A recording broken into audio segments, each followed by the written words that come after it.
Hi, today I'll share with you 10 of my stocks, not ETFs, that I think would be perfect for new investors. Now, the general consensus is that beginner investors or new investors should start by investing in index funds and ETFs, exchange traded funds, and I totally agree with that. The truth be told, when I first started investing, I started by investing in ETFs and index funds. And as I got more comfortable and familiar, that's how I started to foray into individual stocks.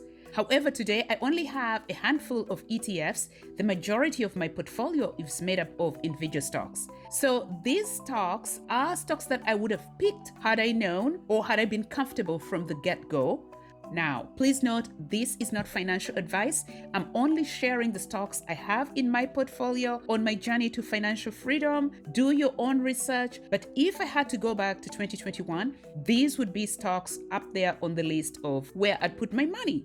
Now, for a bit of background for those who are new to investing, a dividend is basically a company sharing its profits with its shareholders. And a shareholder of a company is anyone who holds stocks in that company. So if you hold stocks in a dividend-paying company by a certain date, known as the ex-dividend date, that's when you're first getting into the position, then you will be paid a dividend. So a dividend is a kind of passive income, a bit like rent. You hold the stocks, the companies declare and pay a dividend. Every quarter, you get a payment.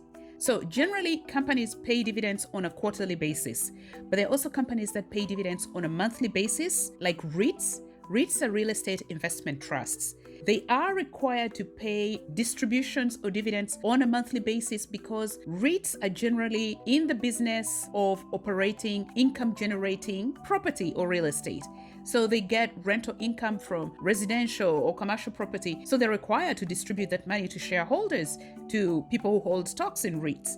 And then there are also companies that pay dividends semi-annually, like Disney, for instance. And there are also those that pay dividends once a year. The other thing to note is that dividends are not guaranteed. A company can cut its dividends or discontinue distribution altogether if they wanted to reduce their costs, for instance. We know that during the pandemic in 2020, Disney, that had been paying dividends for decades, decided to discontinue its dividends. And I think it just started paying dividends again in 2024. I stand corrected, but they only reintroduced dividends again recently.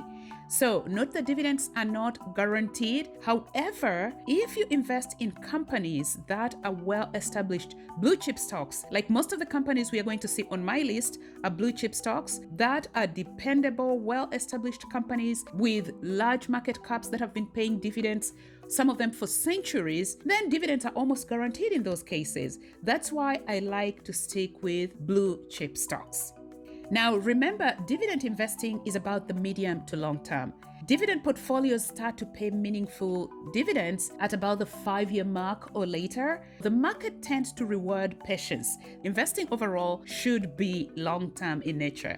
Now, with that being said, let's look at the stocks. The first stock is Procter & Gamble, ticker symbol PG. Procter & Gamble is a household name. We all use its products. Think Tide, Bounce, Oral-B, Vicks, Bounty, Pampers, Febreze, Crest. Yes, P&G produces the products that we find around most homes on a daily basis. P&G was founded in 1837 and it operates in 5 different segments: beauty and grooming, healthcare, fabrics and home care, baby, feminine, and family care. P&G is a dividend king and has consistently increased its dividends for 68 years. So a dividend king is a company within the S&P 500 that has consistently increased its dividends for at least 50 straight years. P&G is a staple in most portfolios, especially dividend portfolios, including that of Warren Buffett. It has a good yield of 2.52% and it pays a dividend of $4.03 per share per year. The second stock is Coca-Cola. Coca-Cola is the world's largest beverage maker, and it is another dividend king on this list. It has consistently increased its dividends for 62 years. Did you know that more than 2.2 billion servings of Coca-Cola products are consumed across 200 countries around the world every single day? Like P&G, Coca-Cola is a blue chip stock, a large, well-established company that is a dependable dividend payer. It has a market capitalization of over $266 billion at the time of this recording. KO was popularized as a great dividend stock by Warren Buffett, who started investing in the company in the shares of Coca-Cola so many decades ago and continues to hold his Coca-Cola position today. Did you know that in 2023, Coca-Cola paid Warren Buffett more than $770 million in dividends? Coca-Cola alone, a single stock. A comparable company to Coca-Cola today would be PepsiCo, ticker symbol PEP. I must admit that given the current decline in the price of PepsiCo, down 13% from its 52-week high, it might be the better stock to invest in if you had to invest in a consumer defensive company today. That being said, Coca-Cola has a good yield of 3.14%, and today it pays $1.96 per share. The third stock is Visa. Visa is a global payment technology company. It was founded in 1958. Today, there are more than 4 billion account holders of Visa credit card, and more than 130 million merchants accept Visa across 200 countries and territories. Imagine the scale. And Visa has a very low operating cost, and so it's generally considered to be a cash machine because it gets to keep most of its revenue. Like MasterCard, Visa is a great quality stock that has a wide moat because it operates in an industry that has a big barrier to entry. I had it said that Visa and MasterCard operate like toll roads because they practically get to carry almost no risk on a transaction, and yet they get to get a cut of every transaction that is made on a Visa or a MasterCard credit card. Not only does Visa benefit from transaction fees, it also gets to benefit from foreign exchange because the card is used across boundaries all around the world. It currently has a low yield of 0.75%. It pays a dividend of $2.36 per share. Now, while Visa has a low yield, it has a great dividend growth rate.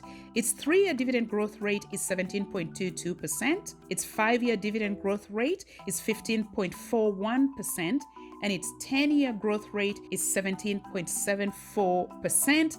This according to Seeking Alpha. So, as an investor in Visa, you can expect that you will see double-digit growth in your dividend income in the coming years.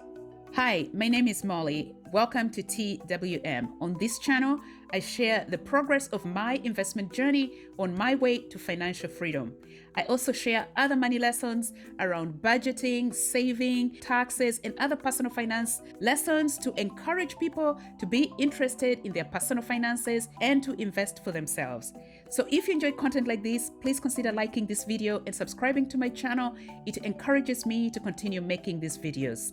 Also, as always, please remember this video is meant for education and entertainment purposes only and does not constitute financial advice. Now, let's continue. Stock number 4 is Bank of Montreal, ticker symbol BMO. BMO is one of Canada's big 5 banks. In fact, it's Canada's oldest bank. It was founded in 1817 and it has been paying dividends consistently without fail for nearly 2 centuries. Its headquarters are in Montreal, in Canada. BMO provides different financial services and products mostly in North America, so predominantly in Canada and the US, and it is known to be a great and dependable dividend payer. At the time of this recording, it has a yield of 4.62% and pays a dividend of $6.20 per share. So for my 149 BMO shares, I will collect about $924 per year. The stock has recently been upgraded to a buy by many analysts in both Canada and the US. Stock number 5 is Johnson & Johnson, ticker symbol J&J. J&J is another dividend king that has increased its dividends consistently for over 60 years. It's a household name and we use its products all the time. Think of medication like Tylenol or Motrin, Band-Aid, Johnson baby powder and baby soaps. If you're going to invest in individual stocks, it helps to understand the company that you are investing in. So that's why I pick blue chip stocks, because they tend to be part of everyday life, very well known. And so Johnson & Johnson is one of those.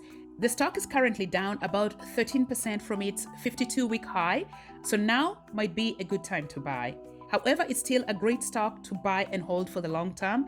It has a really good yield of 3.37%, and it pays a good dividend of $4.96 per share. Stock number 6 is Apple, another favorite of Warren Buffett.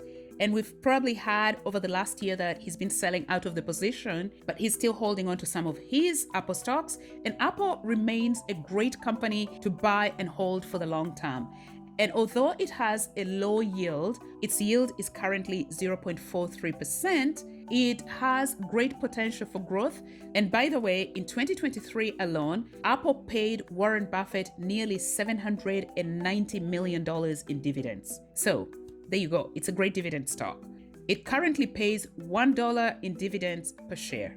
The other thing to note about Apple is that it has a really low payout ratio of 16.12%, which means that it has the potential to grow its dividends by double digits for a long time into the future. Stock number 7 is AbbVie. AbbVie is a pharmaceutical and biotech company which is well known for its manufacture of autoimmune and cancer drugs such as Humira, Skyrizi, Rinvoq. If you haven't heard about it, I suggest you research about it. It's a great dividend payer.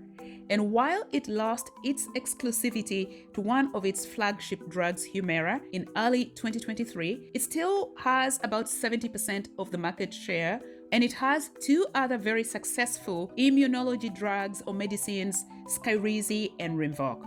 It's a great dividend stock that if you're a dividend investor, you should do some research about. It has a good dividend yield of 3.82%, and it pays a dividend of $6.56 per share. Stock number 8 is the Royal Bank of Canada, ticker symbol RY. RY is Canada's largest company by market capitalization. The Royal Bank of Canada is a very profitable company, and it seems to have weathered the financial turmoil of the last 2 to 3 years much better than the other 4 banks. It operates in 29 different countries. It has a yield of 3.23% and pays a dividend of $5.68 per share. So for my 123 shares, I'll receive nearly $700 in dividends per year.